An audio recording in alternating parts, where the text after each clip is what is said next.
Le yoga. Quoi qu'il en coûte. Du yoga. Quoi qu'il en coûte. Le yoga. Quoi qu'il en coûte. Du yoga. Elle a choisi le yoga. Quoi qu'il en coûte. Yoga. Si tous les gens le pratiquaient, je trouve que ils seraient mieux dans leur peau. Namasté à toutes et à tous. Le yoga, quoi qu'il en coûte, un podcast positif et bienveillant proposé par Yoff. C'est une expérience tout à fait passionnante que nous vous proposons de suivre maintenant.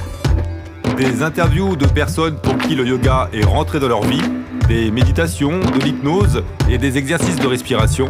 Le Viparita Karini est une posture de repos qui apporte détente et lucidité. De quoi aller mieux, des tips, des livres, des recettes véganes ou pas. Ce qui est important, c'est l'attitude intérieure. Le yoga, quoi qu'il en coûte, Quoi qu'il en coûte. c'est ici et maintenant. Bonne écoute. Le yoga, snobisme, curiosité. Bienvenue à toutes et à tous pour cette série que j'ai nommée Les apprentis yogis. Ce sont simplement des personnes qui ont découvert le yoga récemment, quelques semaines, quelques mois, grand maximum une année, et ils ont accroché avec la pratique. L'après-yoga me fait dire ouais, j'ai bien fait d'y aller, ça m'a fait du bien. Et le yoga, c'est a priori une bonne action en fait pour mon dos et pour mon corps. Pourquoi, comment ? C'est cela que nous allons découvrir ensemble. Bonne écoute. Bonjour à toutes et à tous pour ce second épisode des apprentis yogis. Et aujourd'hui, je reçois Florian. Florian qui est un collègue que j'ai rencontré dans le bureau partagé du fameux espace de coworking Morning, dont on entend souvent parler dans les épisodes. Et écoute, très simplement, Florian, bonjour. Peux-tu te présenter ? Bonjour Mickaël, merci de m'inviter à ton podcast.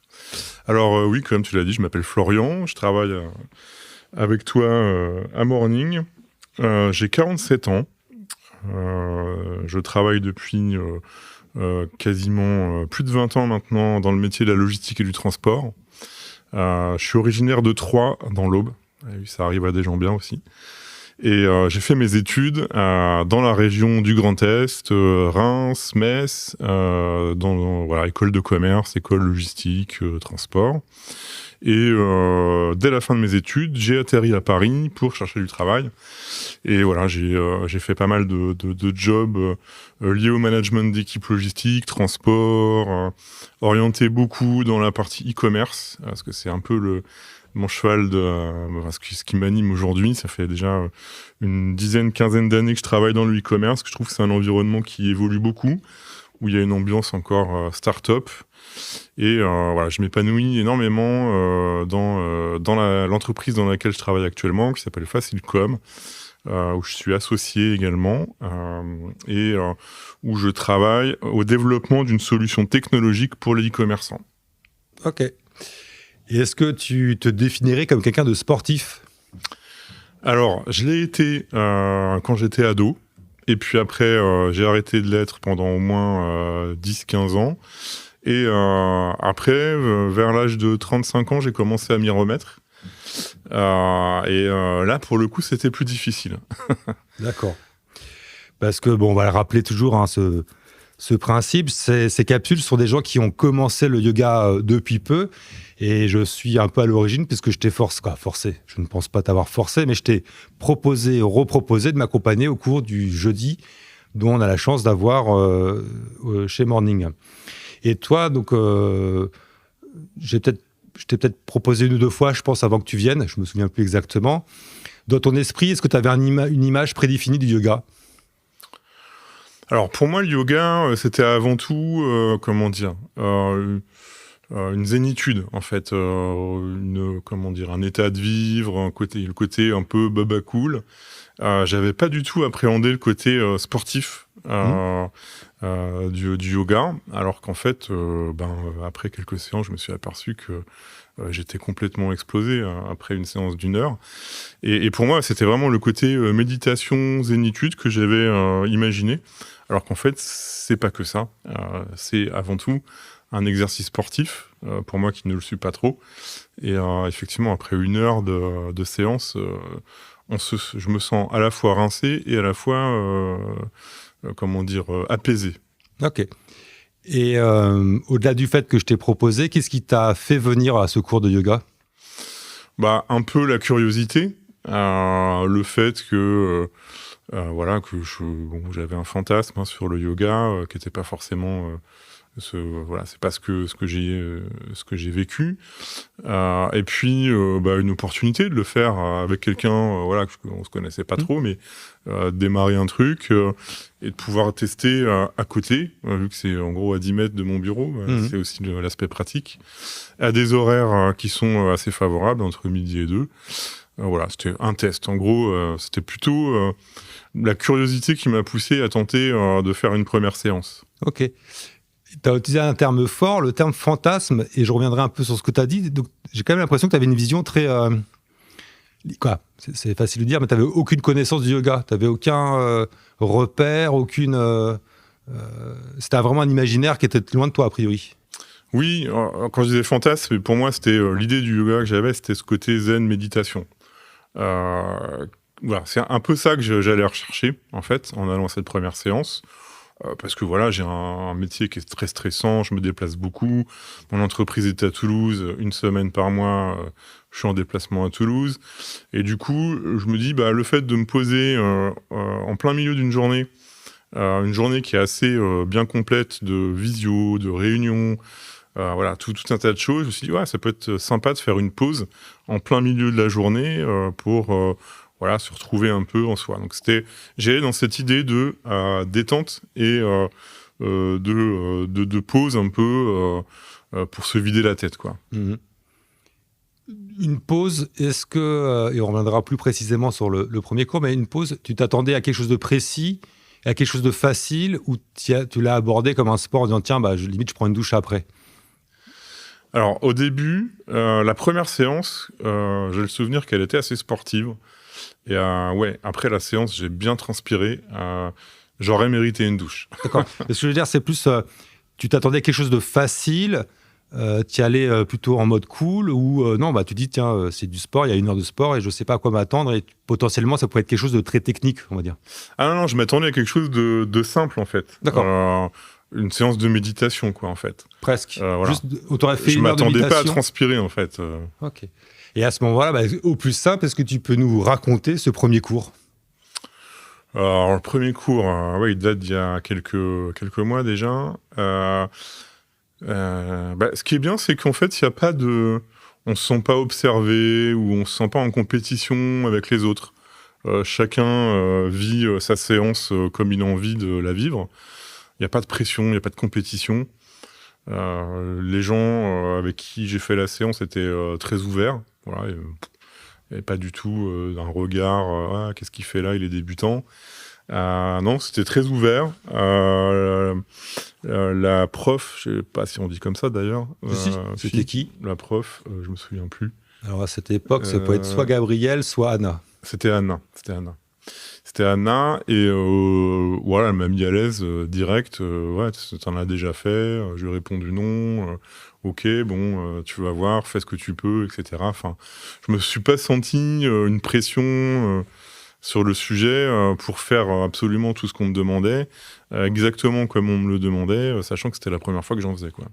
Ok. Et est-ce qu'il y a quelque chose, lorsque tu en es ressorti, il y a quelque chose que tu as apprécié, qui a fait acte, on va dire, ou ça a été digéré facilement ? Alors, ce que j'ai aimé après cette première séance, mais c'est finalement ce que j'ai voulu retrouver à chaque fois, et ce que j'ai retrouvé à chaque fois, c'est une espèce de détente, quand même. Ça fait une belle coupure. Enfin, en tout cas, le fait que ce soit posé en plein milieu de la journée de travail, moi, ça m'a apporté une réelle coupure. Et j'ai pas mal de problèmes de dos, des vertèbres qui se déplacent, des mal de lombaire et tout. Et là, du coup, ça m'a fait du bien parce que ça m'a permis de faire des exercices qui sont bons pour le dos, qui sont pas difficiles pour le dos, enfin qui posent pas de problème. Et là, du coup, je me suis dit, tiens, là, j'ai fait une séance de gainage en fait. Je me suis dit, j'ai fait une séance où je me suis musclé le dos, les jambes, etc. Et c'est bon pour le maintien et c'est bon pour mon dos, en fait. Ok. Et parce que je me souviens aussi, j'avais pris ça comme un point plutôt positif, assez rapidement, lorsque c'était la première session ou peut-être un ou deux cours, il y avait une histoire de vacances aussi. Tu m'as demandé si je connaissais des vidéos, des chaînes de vidéos YouTube pour pouvoir poursuivre l'exercice. Oui, alors ce que j'ai... Où tu avais recherché et tu m'as dit que tu n'avais pas trouvé et tu m'avais demandé des conseils. Ouais, ce que j'ai cherché à faire, c'est si je pouvais pratiquer tout seul chez moi ou sur un lieu de vacances en visionnant un tuto vidéo, par exemple. Bon, je n'ai pas trouvé l'exercice simple et puis le fait que ce soit pas interactif avec un prof. Je me suis pas laissé séduire par le truc. J'ai dû peut-être tenter une première séance sur quelques minutes et puis c'était sans doute pas adapté aussi à mon niveau. Enfin, j'ai pas trouvé un format intéressant dans le fait d'essayer de faire une séance de yoga par tuto vidéo interposé, en fait. D'accord. À l'inverse, un cours de yoga à distance avec un prof, mais en live, ça pourrait t'intéresser. Peut-être, il faudrait essayer, ouais. Donc, c'est ce que tu cherches au départ ou...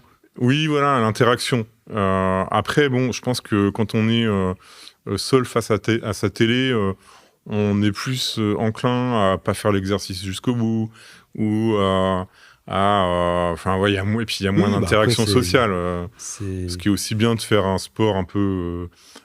c'est pas un sport collectif, mais un sport en groupe, c'est d'avoir un peu d'interaction sociale avec les gens qui sont dans la même séance que toi. Donc, je suis pas sûr qu'un format vidéo, même si c'est en live, me convienne non plus, non. D'accord. Et pareil, l'idée, c'est pas de faire des calculs mais précis, mais ça fait quoi? Tu as fait une bonne dizaine de cours facilement, non peut-être pas, non.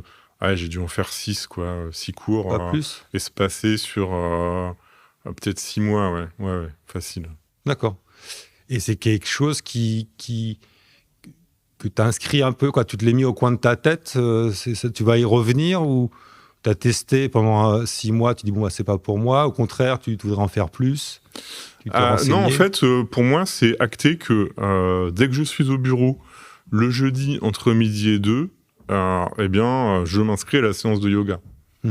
Après, bon, le hasard du calendrier et mes déplacements font que c'est peut-être le jeudi où je suis le moins présent au bureau.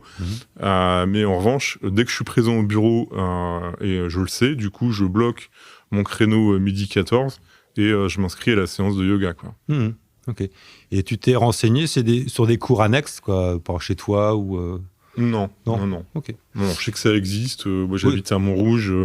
Il y a des salles. Il y a mon kiné qui fait aussi des salles comme ça. Enfin, des cours, pilates, yoga, etc. Mais non, là, j'y trouve un aspect pratique parce que c'est sur mon lieu de travail et c'est pratique, quoi. Ok. Sans dérouler une grande intimité, je connais ta compagne avec qui on avait pu déjeuner il y a quelque temps, Virginie. Et je sais qu'elle pratique le yoga. Puisqu'on en a discuté, est-ce qu'elle est venue à la charge en disant tiens chérie, on va pouvoir faire du yoga ensemble? Est-ce qu'elle t'en a parlé, elle t'a posé des questions, ou toi tu t'es intéressé à sa pratique? Pratiquer ensemble, non, parce qu'elle est inscrite dans un réseau de salles, de sport là où elle fait beaucoup de cours collectifs, dont du yoga. Elle, ce qu'elle y recherche, c'est plus une coupure un peu de méditation pour se déstresser, plus qu'un aspect sportif. Moi, c'est les deux que je vais chercher, en fait. Okay. Et on n'a pas eu l'occasion de se retrouver. De toute façon, moi, je pratique ici. Elle pratique que dans sa salle de sport, donc il y a peu de chances qu'on se croise. Ok. 2-3 fois, tu as utilisé le terme de méditation. Qu'est-ce que tu entends par là? Et par rapport au cours, on ne peut pas dire qu'on fasse de la méditation, mis à part à la fin, quand on est en savasana. Mais c'est quoi pour toi la méditation par rapport au yoga? Oui, alors, effectivement, c'est pas vraiment de la méditation, le yoga. Mais ce que je veux dire, c'est que c'est un moment pour soi, qu'on prend pour soi, et où on déconnecte de sa vie professionnelle, de sa vie perso, des tracas de la vie quotidienne. Donc, quelque part, on n'est pas dans une position où on va faire une vraie introspection comme on peut le faire dans la méditation, mais ça reste quand même un moment où on est avec soi, où on écoute son corps, où voilà, il y a ce côté un peu, alors c'est pas la méditation, là je suis d'accord, mais c'est un peu l'introspection quand même. Non, c'est pour comprendre la différence. Écouter son corps, juste par curiosité, t'es quelqu'un qui écoute son corps là d'habitude? Alors oui, parce que à force de travailler sur un PC, très régulièrement j'ai mal au dos. Donc à un moment donné, je me dis voilà, faut faire quelque chose et le yoga c'est a priori une bonne action en fait pour mon dos et pour mon corps. Oui, puis pour toi en général quoi. Et justement, par rapport à cette pratique qui débute, est-ce que tu as repéré un asana, une pose que tu aimes bien, ou tu as un plaisir à le faire, ou à l'inverse, quelque chose, disons que ça c'est copieux, faut que je m'accroche? Alors je connais pas le nom des positions, mais... Tu peux les mimer si tu veux, je pourrais potentiellement traduire. Non, mais la position où on est sur un pied, la tête en avant, l'autre pied en arrière, ça c'est très dur pour moi. Toutes les positions qui font appel à la souplesse, c'est aussi très compliqué. Je mesure 1m85 et je suis à peu près aussi agile, aussi souple qu'un manche à balai. Après, non, celles que j'aime bien, lesquelles, je sais pas, alors chien tête en haut, chien tête en bas, des trucs assez basiques en fait, qui font un peu dérouler du coup les vertèbres du dos, me font du bien quoi. Et t'as un plaisir à les faire? Oui. Ouais, non, c'est d'accord. C'est pour comprendre. Et est-ce que tu penses au yoga en dehors du tapis? Alors, je pense à la session quand je me suis inscrit. Voilà, je me dis, je me projette dans la séance.